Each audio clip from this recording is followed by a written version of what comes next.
যি গোলাঘাট জিলা অসমীয়া যুৱ মঞ্চ গোলাঘাট জিলা সমিতিয়ে মাননীয় আয়ুক্ত মহোদয়ক গোলাঘাট জিলাখনত বংগীয়া মূলৰ সন্দেহজনক নাগৰিকৰ যি চৰণীয়া পথাৰলৈ হ'বলৈ গৈ আছে, এই ক্ষেত্ৰত অসমীয়া যুৱ মঞ্চই আজি মাননীয় আয়ুক্ত মহোদয়ক এখন স্মাৰক পত্ৰ প্ৰদান কৰিছে আৰু মাননীয় মুখ্যমন্ত্ৰীলৈ আয়ুক্ত মহোদয়ৰ যোগেদি প্ৰেৰণ কৰিছে।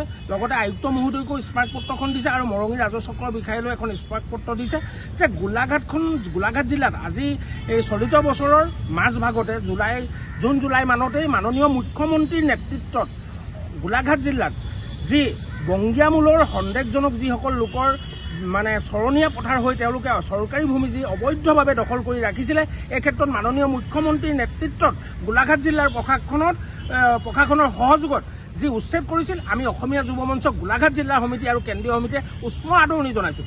বৰ্তমান সময়ত গোলাঘাট জিলাখনৰ বিভিন্ন স্থানত এতিয়াও বহু সংখ্যক সন্দেহজনক বংগীয়া মূলৰ মানুহে চৰকাৰী ভূমি অবৈধভাৱে দখল কৰি খিলঞ্জীয়া ৰাইজৰ ওপৰত বিভিন্ন সময়ত অত্যাচাৰ কৰি অহা দৃষ্টি আকৰ্ষণ আমাৰ হৈছে। এই ক্ষেত্ৰত স্থানীয় এজন গাঁও প্ৰধান আৰু স্থানীয় কেইজনমান ৰাইজ 50জনমান ৰাইজে মাননীয় আয়ুক্ত মহোদয় আৰু মৰঙী ৰাজচক্ৰৰ কাৰ্যালয়ত পৃথকে তেওঁলোকে যি আবেদনযোগে অৱগত কৰিছে যে গোলাঘাট জিলাখনৰ বিভিন্ন স্থানত দাঁতিকাষৰীয়া অঞ্চলত এতিয়াও একাংশ সন্দেহজনক বংগীয়া মূলৰ মানুহে চৰণীয়া পথাৰ হিচাপে ব্যৱহাৰ কৰি তেওঁলোকে চৰকাৰী ভূমি অবৈধভাৱে দখল কৰি গোজালি হোৱাৰ দৰে তেওঁলোকে মানে বাসগৃহ নিৰ্মাণ কৰি চৰকাৰী ভূমি আইন অসম চৰকাৰৰ ভূমি আইন নীতি মানে অমান্য কৰি পেলাই তেওঁলোকে যি অৰাজকতা কৰি আহিছে, এই ক্ষেত্ৰত মাননীয় মুখ্যমন্ত্ৰী মহোদয়ে অসমৰ খিলঞ্জীয়া ৰাইজৰ স্বাৰ্থত অসমৰ বিভিন্ন জিলাত যি ধৰণে পদক্ষেপ লৈছে, আমি আজি যি স্মাৰক পত্ৰ গোলাঘাট জিলা সমিতিৰ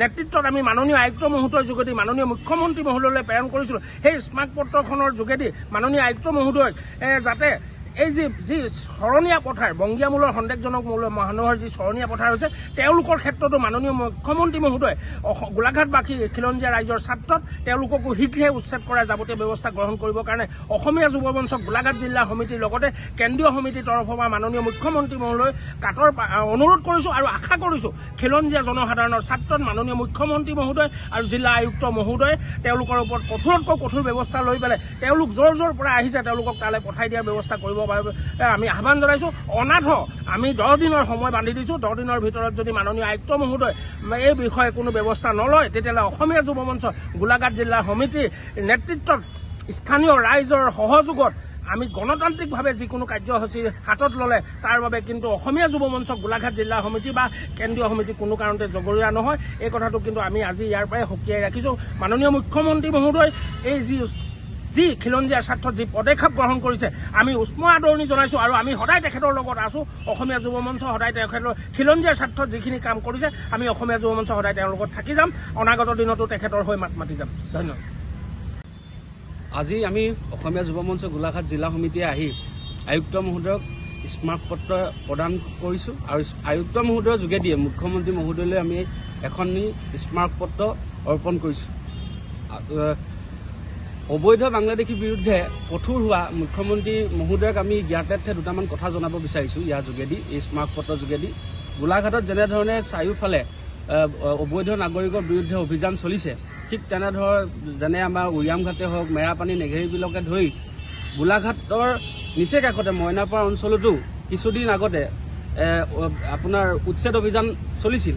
কিন্তু তাৰ ভিতৰত 10 ঘৰমান মানুহ এতিয়াও সেই উচ্ছেদ অভিযানৰ পৰা বহু দূৰ আঁতৰত। তেওঁলোক কাৰ আশীষ ধন্য হৈ পেলাই কেনেধৰণে আচলতে এই উচ্ছেদ অভিযানৰ পৰা আঁতৰত আছে, সেই কথাটো আমাৰ সন্দেহ হৈছে। আৰু ইয়াৰ বিৰুদ্ধে আমি ইয়াৰ আগতেও আমাৰ স্থানীয় ৰাইজ তথা গাঁও প্ৰধানে ইতিমধ্যে আয়ুক্ত মহোদয়ক কাগজ দিছিলে যদিও এতিয়ালৈকে কোনো কাৰ্য ব্যৱস্থা লোৱা নাই।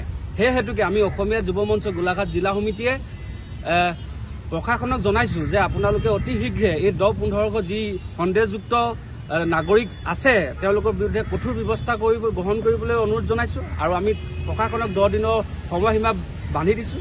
আৰু মাননীয় মুখ্যমন্ত্ৰী মহোদয়লৈ যি স্মাৰক পত্ৰ প্ৰদান কৰিছোঁ, আপুনিও এই কথাটো হস্তক্ষেপ কৰি আচলতে গোলাঘাটখন বিদেশী মুক্ত, বংগীয় মূলৰ মুছলমান মুক্ত গোলাঘাট কৰিবলৈ আচলতে অনুৰোধ জনাইছোঁ। আমি আজি অসমীয়া যুৱ মঞ্চ গোলাঘাট জিলা সমিতিয়ে গোলাঘাট জিলাৰ আয়ুক্ত মহোদয়ৰ যোগেদি মুখ্যমন্ত্ৰী মহোদয়লৈ এখন স্মাৰকপত্ৰ প্ৰেৰণ কৰিছোঁ আৰু ইয়াৰ লগে লগে আমি প্ৰশাসন তথা মুখ্যমন্ত্ৰী মহোদয়ক এটা আহ্বান জনাব বিচাৰিছোঁ বা 10 দিনৰ সময়সীমা এটা বান্ধি দিব বিচাৰিছোঁ যাতে 10 দিনৰ ভিতৰত তেওঁলোকে এতিয়াও কিছুমান জেগাত মানে বংগীয় মূলৰ মিয়া থাকি গৈছে তেওঁলোকক অতি শীঘ্ৰে উচ্ছেদ কৰক। মিয়া মানে হৈছে আপোনাৰ জানে এটা মেটেকাৰ দৰে তেওঁলোকে এপাহ যেতিয়া এটা পুখুৰীত পৰিব গোটেই পুখুৰীটো যি ধৰণে আগুৰি ধৰে তেওঁলোকে তেনেদৰে আমাৰ অসমখন লাহে লাহে আগুৰিবলৈ ধৰিছে, আমাৰ ব্যৱসায় হাতত ল'বলৈ ধৰিছে আৰু এনেকৈ হ'লে লাষ্টত গৈ আমাৰ ভূমি অধিকাৰ অৰ্থনৈতিক অধিকাৰ একো আমাৰ অসমীয়া হাতত খিলঞ্জীয়া ভূমিপুত্ৰৰ হাতত নাথাকিব। আৰু আমি ইয়াতে ক'ব বিচাৰিছোঁ যে মুখ্যমন্ত্ৰী মহোদয়ে যিধৰণে মিয়াখিনিৰ বিৰুদ্ধে এটা পদক্ষেপ লৈছে আমি আদৰণি জনাইছোঁ তেওঁক। আমি সেই কামত সদায় লগত আছোঁ, কিন্তু এতিয়াও কিছু জেগাত মানে মিয়া বংগীয় মূলৰ মুছলমানখিনি থাকি গৈছে তেওঁলোকক চিনাক্তকৰণ কৰি অতি শীঘ্ৰে উচ্ছেদ কৰি তেওঁলোকক ইয়াৰ পৰা পঠিওৱাৰ ব্যৱস্থা কৰক। এয়াই অসম চৰকাৰক আমি অনুৰোধ জনাব বিচাৰিছোঁ।